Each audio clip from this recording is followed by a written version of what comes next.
नमस्कार। आपका स्वागत है आपके अपने YouTube चैनल निपुण क्लासेस में। प्यारे विद्यार्थियों, जैसा अभी हमने आपको 2 घंटे पहले बताया था, इस चैनल की शुरुआत आज हम सरस्वती पूजन के दिवस पर कर रहे हैं। और हम जो कि अपने इस देश भारत में रहते हैं, भारत का खाते हैं, भारत में जिएंगे और भारत के लिए मरेंगे, तो मैंने अपनी जो पहली क्लास है वो भी अपने इस देश भारत के लिए तैयार की है, अपने इस देश भारत को समझाने के लिए कि आप समझें। हमारा जो पहला टॉपिक है वो आज हमारी पहली क्लास है, भारत के प्रतीक चिन्ह। भारत के प्रतीक चिन्ह। अब सबसे पहले ये समझो, ये प्रतीक चिन्ह जो है, इनसे ऐसा कोई भी एग्जाम नहीं है जिससे एक क्वेश्चन ना आता हो। प्रतीक चिन्ह से कोई ना कोई एक क्वेश्चन जरूर आता है। इस भारत के प्रतीक चिन्ह में मतलब ये है कि हमें कैसे पता लगे, जैसे प्रत्येक देश के लिए उनके झंडे होते हैं, उनके राष्ट्रीय ध्वज होते हैं, राष्ट्रीय गान होता है, राष्ट्रगीत होता है। ऐसे ही हमारे देश का भी राष्ट्रीय ध्वज है, राष्ट्रगान है, राष्ट्रगीत है, राष्ट्रीय पशु है, राष्ट्रीय पक्षी है। हम इस क्लास में यही देखेंगे। तो हमारा जो पहला प्रतीक चिन्ह है वो हमारा बेटा है, जो पहला प्रतीक चिन्ह है वो बेटा है हमारा राष्ट्रीय ध्वज।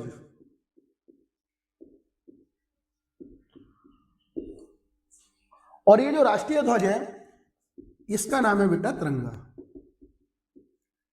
ये तो आपको पता होगा, जो हमारा राष्ट्रीय ध्वज है वो है तिरंगा। इस तिरंगा को बनाने का जो श्रेय जाता है वो जाता है पिंगली वेंकैया को। पिंगली वेंकैया को। और ये बेटा जो पिंगली वेंकैया है ये आंध्र प्रदेश के रहने वाले थे। कहां के रहने वाले हैं? आंध्र प्रदेश। ये आंध्र प्रदेश के एक वनस्पति वैज्ञानिक थे। ये जो आंध्र प्रदेश के हैं वनस्पति वैज्ञानिक थे, इनका नाम है पिंगली वेंकैया। और ये इन्होंने जब दूसरे देशों के ध्वज को देखा तो इनके मन में भी ख्याल आया कि काश हमारे भी देश का एक जो है वो ध्वज होना चाहिए, और उन्होंने तैयार किया तिरंगा। अब ये तिरंगा तैयार किया इन्होंने,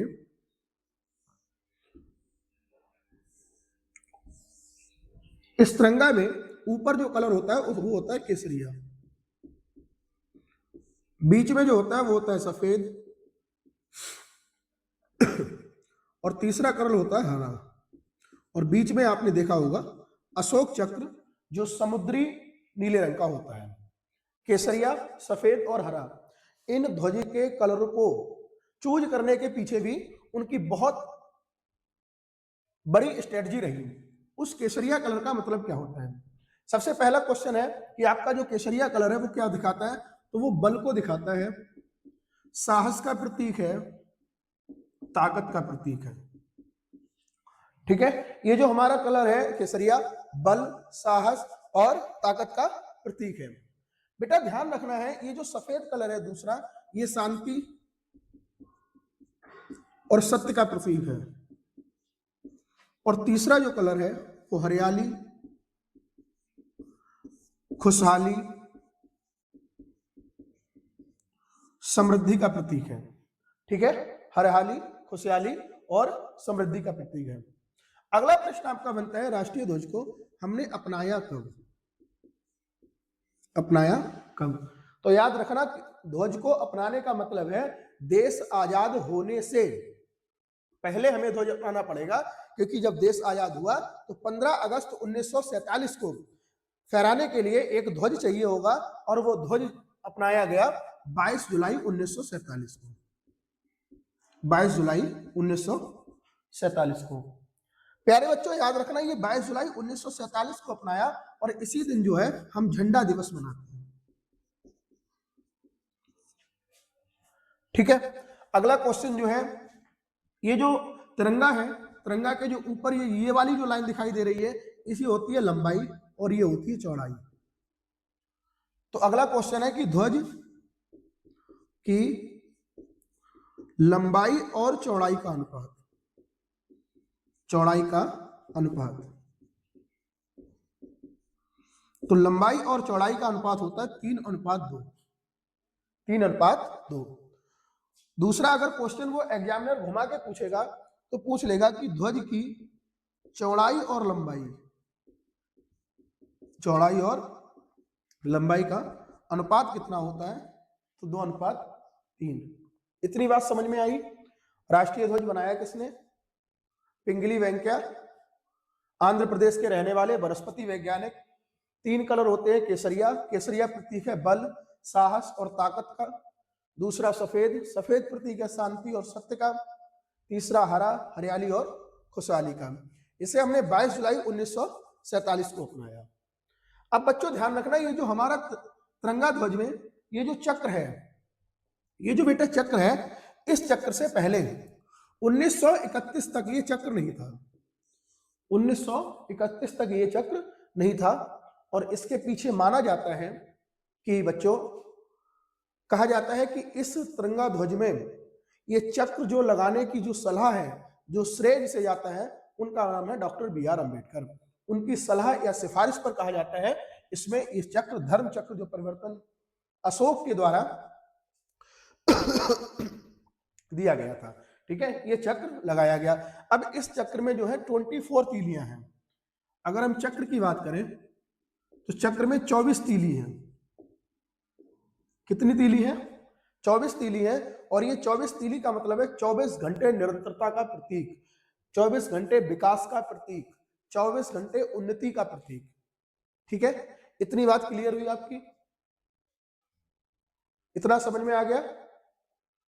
ठीक। अब हम समझते हैं इस तिरंगा के बारे में, इस हमारे राष्ट्रीय ध्वज के बारे में कुछ अनोखे तथ्य। पहला, ये जो हमारा राष्ट्रध्वज तिरंगा है, ये भारत में केवल जो है एक जगह बनता है, और वो कहां बनता है? कर्नाटक में। कर्नाटक में के हुगली नामक स्थान पर बनता है।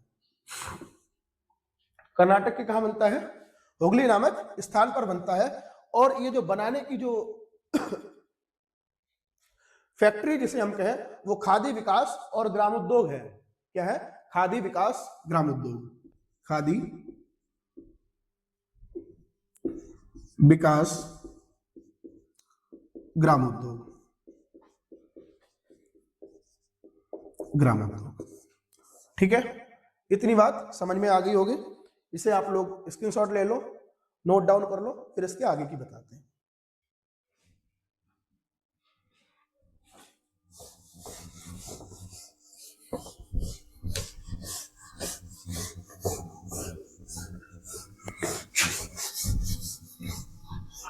अब इसके आगे जो है देखेंगे ध्वज संहिता। ध्वज संहिता जो है बेटा 2002 को अपनाई गई। ध्वज संहिता जो हमारी राष्ट्रीय ध्वज तिरंगा है, उसकी ध्वज संहिता जो है वो कब बनी? 2002 में बनी। ठीक है, अब इस ध्वज को बनाने के लिए मानक बनाए गए। क्या बनाए गए? मानक। और मानक बनाए गए 1968 में। ध्वज को निर्माण करने के लिए मानक बनाए गए, और मानक बनाए गए 1968 में। अब 1968 के बाद 2008 में दोबारा संशोधन हुआ। दोबारा क्या होगा?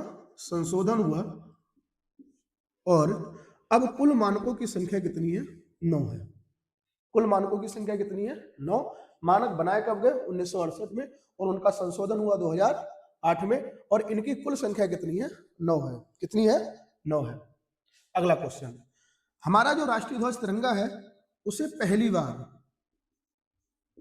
बार कब फहराया गया? तो जो पहली बार है ये 1906 में फहराया गया। ये पहली बार जो है हमारा तिरंगा ध्वज है, ये जो राष्ट्रीय ध्वज है, उसे पहली बार कब फहराया गया?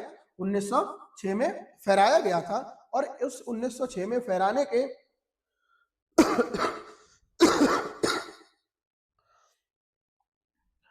फहराया गया, और ये कहां फहराया गया था? कलकत्ता में।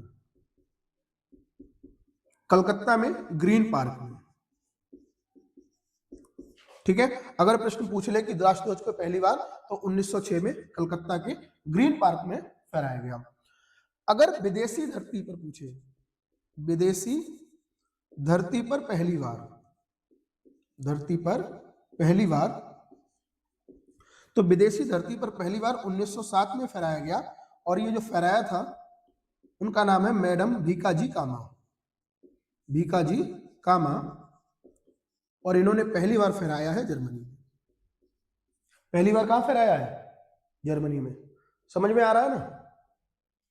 ये इतनी बात समझ में आई कि पहली बार अगर पूछेगा तो 1906 में, और विदेशी धरती पर अगर पहली बार पूछेगा तो 1907 में फहराया गया था। ठीक है, इतना क्लियर। अब इसके बाद जो है हम कुछ और इसके तथ्य देखते हैं कि पहली बार इस तिरंगा ध्वज को और कहां कहां फहराया गया था।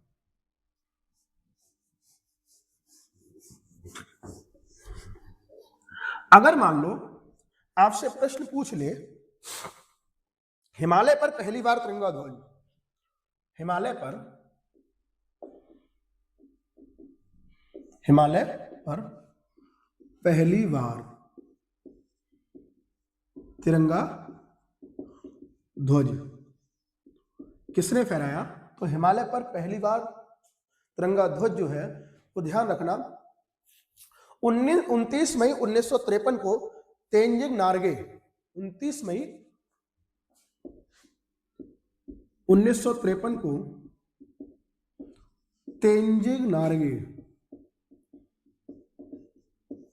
नार्गे के द्वारा फहराया गया था। ठीक है, हिमालय की अगर पूछेगा तो 29 मई 1953 को तेंजिंग नार्गे के द्वारा राष्ट्रीय ध्वज हमारा जो तिरंगा है ये हिमालय पर फैलाया गया। अगर वो पूछ ले कि पहली बार अंतरिक्ष में कब फहराया गया, तो अंतरिक्ष में पहली बार 1971 में, और अमेरिका के विमान अपोलो 15 की मदद से, अपोलो 15 की मदद से तिरंगा को अंतरिक्ष में फहराया गया। अब इसके साथ साथ ध्यान रखना है, ये जो तिरंगा ध्वज है ये हमारे देश की उन्नति दिखाता है कि हमने इस तिरंगा को चांद पर भी फहरा दिया है। इस तिरंगा ध्वज को कहां फहरा रखा है? चांद पे भी फहरा दिया है। और चांद पर फहराने वाला जो है, चांद पर फहरा दिया है, और चांद पर फहराने वाला ये चौथा देश बना है भारत। चौथा देश कौन सा बना है? भारत। कहने का मतलब ये है कि इससे पहले जो है वो 3 देश जो है वो तिरंगे 3 देश जो हैं अपने राष्ट्रीय ध्वज को फहरा चुके हैं, जिसमें पहला है अमेरिका, दूसरा है रूस, तीसरा है यूरोपीय अंतरिक्ष एजेंसी। तीसरी जो है वह है यूरोपीय अंतरिक्ष एजेंसी। ठीक है, पहला अमेरिका, दूसरा रूस, तीसरा यूरोपीय अंतरिक्ष एजेंसी, और चौथा जो है वो भारत है। चौथा क्या है? भारत है। अगर लिख लो, चौथा जो है बेटा वो क्या है? भारत है। इतनी बात समझ में आई। अब अगला प्रश्न जो है, जैसे अभी अगर हम बात करें तो आज 23 जनवरी है, और आज से ठीक 2 दिन बाद, 3 दिन बाद हमारी जो है वो 26 जनवरी होगी, जिसे हम गणतंत्र दिवस कहते हैं। तो अगला प्रश्न आपका बनता है कि गणतंत्र दिवस और स्वतंत्रता दिवस के दिन जो है वो झंडा जो है ध्वजारोहण होता है। ठीक है, क्या होता है? ध्वजारोहण होता है। और गणतंत्र दिवस के दिन है झंडा फहराया जाता है। दोनों में अंतर है। 15 अगस्त के दिन ध्वजारोहण होता है, ध्वजारोहण होता है। ध्वजारोहण का मतलब क्या होता है? जैसे एक पोल है, मान लो ये पोल है, और इस पोल पर ध्वज नीचे होगा, और माननीय प्रधानमंत्री जी के द्वारा, पीएम जी के द्वारा ये ध्वज जो है वो धीरे धीरे ऊपर जाएगा, और ऊपर जाने के बाद इसे फहराया जाता है। लेकिन ये जो फहराया जाता है ये होता है लाल किले पर। कहां फहराते हैं? लाल किले पर फहराते हैं। 26 जनवरी के दिन, 26 जनवरी के दिन राष्ट्रपति महोदय के द्वारा झंडा फहराया जाता है। और इसमें क्या होता है, झंडा पहले से ही ऊपर बंधा होता है, केवल डोरी खींची जाती है और झंडा फहरने लगता है। और ये जो 26 जनवरी का झंडा है, ये बेटा कर्तव्य पथ पर फहराया जाता है। पहले इसका नाम क्या होता था, राजपथ होता था, और इसका नाम अभी हाल ही में बदलकर कर्तव्य पथ रखा गया है। और कहाँ फहराया जाता है, कर्तव्य पथ पर फहराया जाता है। तो ये तिरंगा हमारा जो है, राष्ट्रीय ध्वज तिरंगा है, ये हमारा पहला प्रतीक चिन्ह है। इसके बारे में जानकारी पूरी हुई। अब जो हमारा अगला प्रतीक चिन्ह है उसे हम देखते हैं। इतना समझ में आ गया होगा, ठीक है, इतना समझ में आ गया होगा। अब आगे जो दूसरा प्रतीक चिन्ह है, अब हम उसे देखते हैं। अगला हमारा जो प्रतीक चिन्ह है वो है बेटा राष्ट्रगीत। अगला प्रतीक चिन्ह क्या है, राष्ट्रगीत। राष्ट्रगीत, ये जो राष्ट्रगीत है वो है वंदे मातरम। राष्ट्रगीत क्या है, वंदे मातरम। और इसके जो रचनाकार हैं वो है बंकिम चंद्र चटर्जी। बंकिम चंद्र चटर्जी। और बंकिम चंद्र चटर्जी की एक उपन्यास है आनंद मठ, उसमें इसे लिखा गया है वंदे मातरम को। वंदे मातरम को जब लिखा गया, ये जो भाषा है इसकी, ये बंगला भाषा में लिखा गया। वंदे मातरम जो है वो बंगला प्लस संस्कृत भाषा में लिखा गया है। राष्ट्रगीत हमारा वंदे मातरम, बंकिम चंद्र की रचना आनंद मठ, और ये कौन सी भाषा में लिखा गया, बंगला और संस्कृत भाषा में लिखा गया है। बंगला संस्कृत भाषा में लिखा गया है। अब ये हम बात करें कि भारत ने कब अपनाया, तो भारत सरकार ने अपनाया 24 जनवरी 1950 को। मतलब 26 जनवरी 1950 संविधान लागू होने से पहले 2 दिन पहले 24 जनवरी 1950 को हमने इसे अपनाया था। ठीक है। अब ये जो 24 जनवरी 1950 को अपनाया था, पहली बार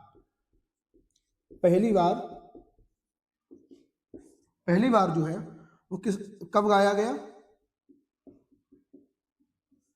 तो 1896 में। कब गाया जाएगा, कांग्रेस का अधिवेशन होगा, और ये कांग्रेस का कलकत्ता अधिवेशन है। कांग्रेस का कौन सा अधिवेशन होगा, कलकत्ता अधिवेशन होगा 1896 में। और इसके जो अध्यक्ष हैं वो एक मुस्लिम है, रहमतुल्लाह सयानी।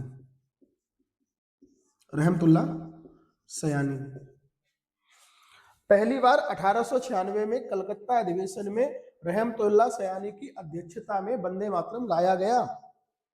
और आप अभी संसद में देखते हैं कि कुछ मुस्लिम सांसद ऐसे हैं जो खड़े होकर कहते हैं कि हम वंदे मातरम नहीं बोलेंगे, वंदे मातरम नहीं गाएंगे, लेकिन वो शायद ये भूल जाते हैं कि इसको परमिट करने वाला जो व्यक्ति था वो भी एक मुसलमान ही था। ये आप देख रहे हैं 1896 में कलकत्ता में गाया गया था, और इसकी अध्यक्षता किसने की थी, रहमतुल्लाह सयानी के द्वारा की गई थी। अब इसे गाने में जो समय लगता है, समय जो लगता है बेटा, वो लगता है 65 सेकेंड। मतलब 1 मिनट 5 सेकेंड का समय लगता है। और अगर क्वेश्चन आपसे पूछ ले कि पहली बार पूछ ले कि भारत का जो प्रतीक चिन्ह है वो पहली बार किसने गाया था, तो ध्यान रखना पहली बार जो है आर.एन. टैगोर, रविंद्रनाथ टैगोर के द्वारा पहली बार गाया गया। क्लियर। अगला प्रतीक चिन्ह ये समझ में आ गया। राष्ट्रगीत वंदे मातरम है, रचनाकार बंकिम चंद्र चटर्जी है, उपन्यास आनंद मठ में लिखा हुआ है, बंगला और संस्कृत भाषा में है। इसे भारत सरकार ने 24 जनवरी 1950 को अपनाया। पहली बार कब गाया गया, 1896 में। कलकत्ता अधिवेशन होगा, अध्यक्ष रहमतुल्लाह सयानी, समय 65 सेकेंड, और गाने वाले व्यक्ति का नाम क्या है, आर.एन. टैगोर। ठीक है, तो इसे आप लोग नोट कर लो या स्क्रीनशॉट ले लो फटाफट। अगला जो है अगला जो हमारा प्रतीक चिन्ह होगा, हाँ, अगला अब देखते हैं। अगला प्रतीक चिन्ह है हमारा राष्ट्रगान। अगला जो प्रतीक चिन्ह है वो है राष्ट्रगान। राष्ट्रगान, राष्ट्रगान है जनगण मन, जनगण मन। ठीक है, और मैंने अभी आपको आज जो इंट्रोडक्शन वीडियो बनाई थी उसमें आपको बताया था कि मैं जीएस के साथ साथ हिंदी भी पढ़ाता हूं। तो आपसे पहला प्रश्न ये है, आप लोग कमेंट सेक्शन में इसका जवाब देंगे कि ये जो जनगण मन लिखा है इसमें कौन सा समास है। ठीक है, ठीक है, तो इसमें आपको ये बताना है कि जनगण मन में कौन सा समास है। ठीक है, अब बात समझो, जनगण मन में कौन सा समास है। ये राष्ट्रगान है बेटा, ये जो जनगण मन, ये किसने लिखा, रचनाकार इसके कौन है। तो रचनाकार वही व्यक्ति हैं जिन्होंने राष्ट्रगीत को पहली बार गाया था और जिनका नाम है रविंद्रनाथ टैगोर, R.N. टैगोर। ठीक है, R.N. टैगोर, रविंद्रनाथ टैगोर ने रचना की इसकी। और ये जिसमें रचना की है कौन सी पुस्तक है, गीतांजलि। कौन सी पुस्तक है, गीतांजलि में 1911 में पहली बार गाया गया। पहली बार कब गाया जाएगा, 1911 में। ध्यान रखना ये जो पहली बार 1911 में गाया गया। और अगला प्रश्न पूछ लेता है आपसे कि राष्ट्रगान पहली बार किसने गाया, पहली बार किसने गाया। ठीक है, तो पहली बार राष्ट्रगान गाने का श्रेय जो है वो R.N. टैगोर की भांजी थी सरला देवी चौधरानी। सरला देवी चौधरानी, उनके द्वारा पहला बार राष्ट्रगान गाया गया। सरला देवी चौधरानी जो कि R.N. टैगोर की कौन थी, भांजी थी। इतनी बात समझ में आई, इतनी बात समझ में आई बेटा गीतांजलि पुस्तक में। और ध्यान रखना इसी गीतांजलि पुस्तक के लिए 1911 में जब ये गाया जाएगा, इसी गीतांजलि पुस्तक के लिए इन्हें नोबेल पुरस्कार दिया जाएगा। क्या दिया जाएगा, नोबेल पुरस्कार दिया जाएगा इसी गीतांजलि रचना के लिए। अब इसका जो गायन का समय है, गायन का समय जो है वो है 52 सेकेंड। और अगर संक्षिप्त समय पूछे तो पहली और अंतिम लाइन हम पढ़ लें तो संक्षिप्त समय 20 सेकेंड। संक्षिप्त समय कितना है, 20 सेकेंड है। और गायन का वैसे समय कितना है, 52 सेकेंड है। ये राष्ट्रगान को भी 24 जनवरी 1950 को अपनाया गया। कब अपनाएंगे, 24 जनवरी 1950 को। ठीक है, राष्ट्रगान से संबंधित सारे प्रश्न आपको समझ में आ गए होंगे। और आपने देखा अभी, जैसे हमने आपको बताया, इसी राष्ट्रगान जो कि बांग्ला भाषा में लिखा है, इसकी जो भाषा है वो कौन सी है, बांग्ला भाषा में लिखा गया है।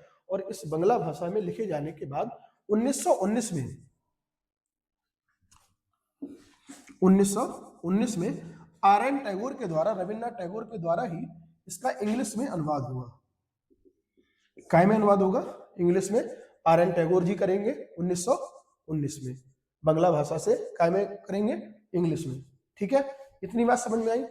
अब अगला प्रश्न जो आपका बनता है कि संसद का जो अधिवेशन है जब वो शुरू होता है, संसद का सत्र शुरू होता है, तो संसद का सत्र जो शुरू होता है तो ध्यान रखना है पर डे ये जो शुरुआत होगी तो शुरुआत होती है जनगण मन से, हमारे राष्ट्रगान से। और जब उस दिवस, उस सत्र का समापन होता है तो ये जो समापन होता है वो होता है राष्ट्रगीत से। किससे होता है, राष्ट्रगीत से होता है। ठीक है, अगला प्रश्न ये है कि R.N. टैगोर ने, साथ साथ ध्यान रखना, बांग्लादेश जहां बहुत ही अभी घटनाएं चल रही है, बांग्लादेश, उसका भी राष्ट्रगान लिखा है। और वो राष्ट्रगान क्या है, आमार सोनार बांग्ला। ठीक है, राष्ट्रगान क्या है, आमार सोनार बांग्ला। ठीक है, इतनी बात समझ में आ गई। ठीक है, स्क्रीनशॉट ले लो इसे। ठीक है, मिटा रहा हूं। अब आगे देखते हैं।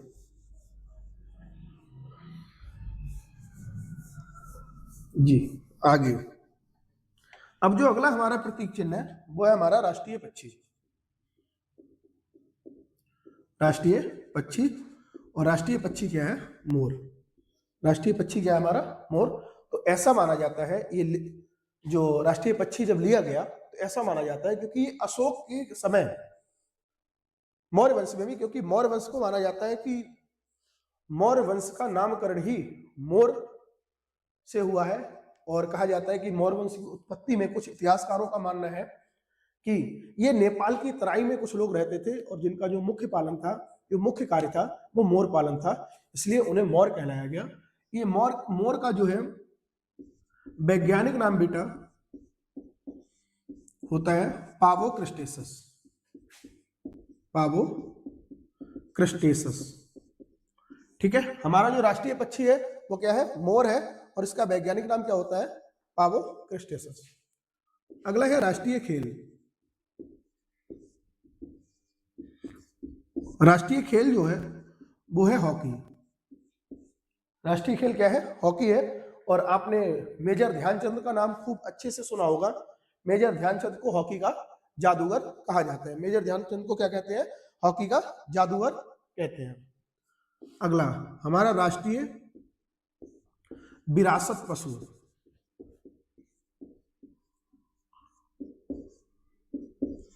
हाथी। राष्ट्रीय विरासत पशु क्या है बेटा? हाथी है। राष्ट्रीय विरासत पशु क्या है? हाथी है। और इस हाथी का जो वैज्ञानिक नाम है वो है एलिफस। Elephas maximus. मैक्सिमस। ठीक है, वैज्ञानिक नाम क्या है? Elephas maximus. ठीक है, इतनी बात समझ में आ गई। अगला है राष्ट्रीय जलीय जीव। राष्ट्रीय जलीय जीव। तो राष्ट्रीय जलीय जीव जो है बेटा वो है गंगा डॉल्फिन। गंगा डॉल्फिन। और इस गंगा डॉल्फिन को सूस भी कहा जाता है। सूस। क्या कहा जाता है? सूस कहा जाता है। और ये जो इसका उपनाम सूस पड़ा है, इसके पीछे भी एक कहानी है कि ये जो गंगा डॉल्फिन जब सांस लेती है, जब क्या करती है? सांस लेती है, तो सांस लेते समय कैसी आवाज आती है? सू सू सू की तरह आवाज आती है। इसलिए इसका नाम ही क्या पड़ गया? नाम ही क्या पड़ गया बेटा इसका? सूस। क्या नाम पड़ गया? सूस। अगला हमारा है राष्ट्रीय वाक्य। राष्ट्रीय वाक्य। और राष्ट्रीय वाक्य क्या है? सत्यमेव जयते। सत्यमेव जयते। राष्ट्रीय वाक्य क्या है? सत्यमेव जयते। और इसे कहां से लिया गया? मुंडको उपनिषद से। सत्यमेव जयते को हमने कहां से लिया है? मुंडको उपनिषद से लिया है। ठीक है, इतनी बात क्लियर। अब आगे देखते हैं।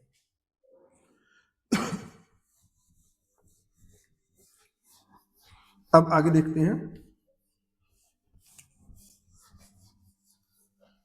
सत्यमेव जयते जो है हमारा राष्ट्रीय वाक्य है और इसका अर्थ होता है सत्य की हमेशा क्या होती है? जीत होती है। सत्य की हमेशा क्या होती है? जीत। अगला है राष्ट्रीय पुष्प।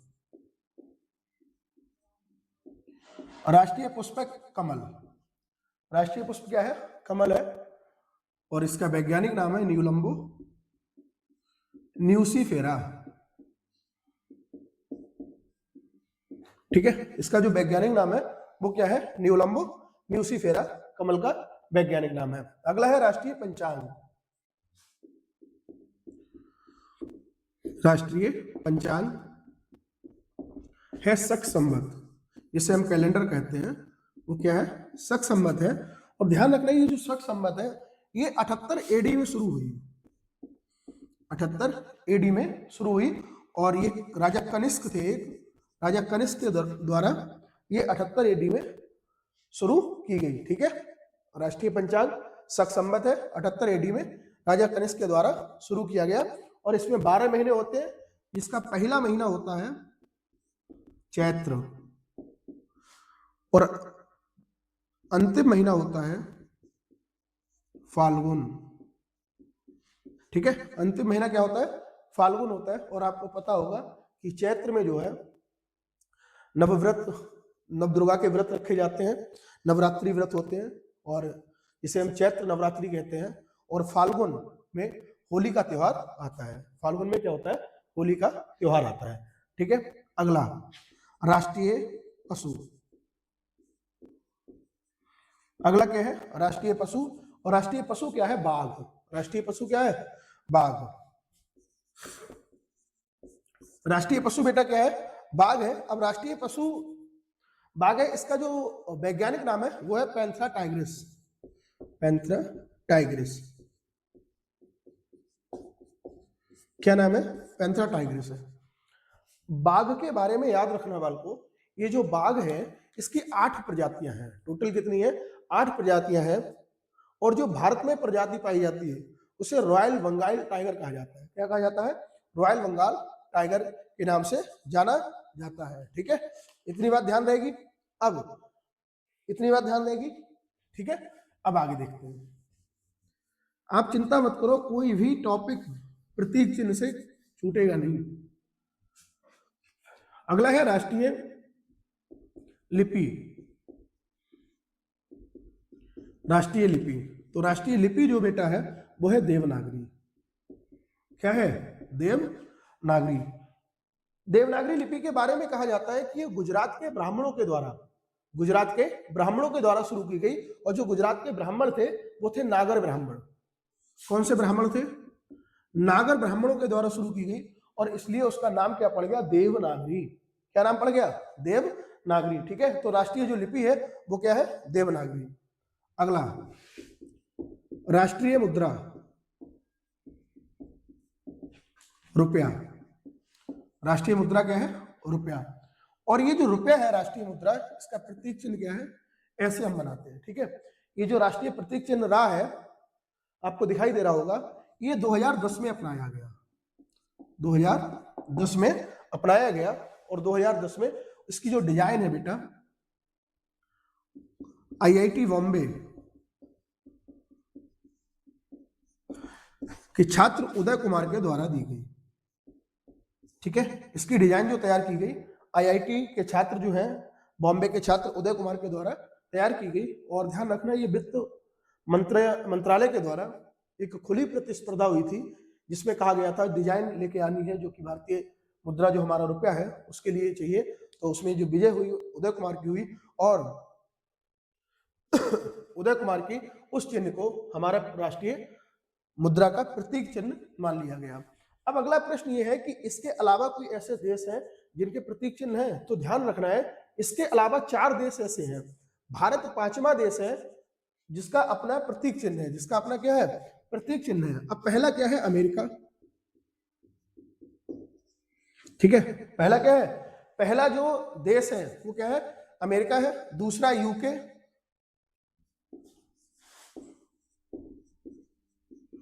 तीसरा जापान। पहला अमेरिका, दूसरा यूके, तीसरा जापान, और चौथा जो है वो यूरोपीय यूनियन। चौथा क्या है? यूरोपीय यूनियन। यूरोपीय यूनियन। अब आपको बताना है कि अमेरिका जो है, अमेरिका का जो मुद्रा है उसका नाम क्या है? तो अमेरिका की मुद्रा का नाम क्या है? डॉलर। क्या है? डॉलर। दूसरा यूके, यूके की मुद्रा का नाम क्या है? स्टर्लिंग। जापान की येन, और यूरोपीय यूनियन की यूरो। ठीक है, और 5वें नंबर पे जो आता है वो क्या है? भारत। वो क्या है? भारत। ठीक है, इतनी मुद्रा से लेकर बात क्लियर। अगला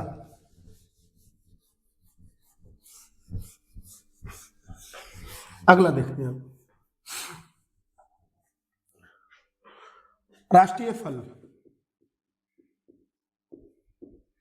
जो राष्ट्रीय फल है बेटा वो क्या है? आम। राष्ट्रीय फल क्या है? आम। और आम का वैज्ञानिक नाम है मैंगीफेरा इंडिका। मैंगीफेरा इंडिका, वैज्ञानिक नाम क्या है? Mangifera indica. दूसरा राष्ट्रीय पत्र। अगला जो है वो क्या है? राष्ट्रीय पत्र। और राष्ट्रीय पत्र क्या है? श्वेत पत्र। अगर प्रश्न आपसे पूछ ले कि भारत का राष्ट्रीय पत्र क्या है, तो भारत का राष्ट्रीय पत्र क्या है? श्वेत पत्र। ध्यान रखना, ये बहुत इंपॉर्टेंट है। अगर वो मान लो राष्ट्रीय पत्र पूछ ले तो इसका आंसर क्या होगा? श्वेत पत्र। अगला राष्ट्रीय मिठाई, है ना, सबसे जो सीधी होती है। हाँ, पूरी सरकारें इलेक्शन उसी मिठाई पे घूम जाते हैं, है ना, अभी देखा होगा आपने, पूरी इलेक्शन जो है उसी मिठाई पे घूम जाते हैं। क्या नाम है? जलेबी। ठीक है, तो राष्ट्रीय मिठाई क्या है हमारी? जलेबी है। अगला राष्ट्रीय सब्जी, राष्ट्रीय सब्जी क्या है? कद्दू। राष्ट्रीय सब्जी क्या है? कद्दू। हाँ, बिना कद्दू के गांव में आज भी दावत नहीं होती है ना, बिना। हाँ, इसे कुछ जगह गंगा फल कहते हैं, कुछ जगह सीताफल कहते हैं, राम फल कहते हैं। ठीक है, तो इसके बिना दावत नहीं होती। और इसका गजब कॉम्बिनेशन है। ये क्यों प्रयोग करते थे? आज भी गांव में देखो, जो बुजुर्ग व्यक्ति हैं तो वो क्या करें, उन्होंने कद्दू की सब्जी। क्यों? क्योंकि जो है जब हम पुड़ी खाते थे तो पुड़ी के बाद, पुड़ी के साथ जब कद्दू की सब्जी खाते थे तो पेट में एसिडिटी, पेट में पाचन क्रिया को वो सही रखता है। पहली बात तो ये जो कद्दू, एसिडिटी ऐसी बीमारियां नहीं होने देता था। तो एक पुड़ी अगर ज्यादा भी खा लो तब भी कोई दिक्कत नहीं थी। ठीक है, तब भी कोई दिक्कत नहीं थी। अब क्या, अब तो सब खड़े खड़े। अगला राष्ट्रीय सरीसृप, राष्ट्रीय सरीसृप है किंग कोबरा। राष्ट्रीय सरीसृप क्या है? किंग कोबरा है। ठीक है, राष्ट्रीय सरीसृप क्या है? King cobra. अगला राष्ट्रीय पर्व,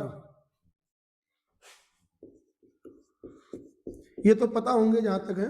राष्ट्रीय पर्व है तो वो कितने होते हैं? 3 होते हैं। पहला 15 अगस्त जिसे स्वतंत्रता दिवस कहते हैं, दूसरा 26 जनवरी जिसे गणतंत्र दिवस कहते हैं, जो कि अभी 2-3 दिन बाद आने वाला है, और तीसरा जो है 2 अक्टूबर जिसे गांधी जयंती के नाम से जाना जाता है। ठीक है, ये हमारे प्रतीक चिन्ह हो गए। इसमें केवल अभी एक प्रतीक चिन्ह हमारा बचा है, वो है राजकीय चिन्ह। राष्ट्रीय चिन्ह जो बचा है जिसे हम अशोक की लाट कहते हैं, जिसे क्या कहते हैं? अशोक की लाट कहते हैं। राष्ट्रीय चिन्ह जो है अशोक चिन्ह, क्या है? अशोक चिन्ह। और आपने देखा भी होगा ये अशोक चिन्ह जो है, ये सारनाथ, वाराणसी के पास अगर आप जब जाएंगे तो बौद्ध धर्म का एक स्थल है सारनाथ, वहां से इस अशोक चिन्ह को प्राप्त किया गया था।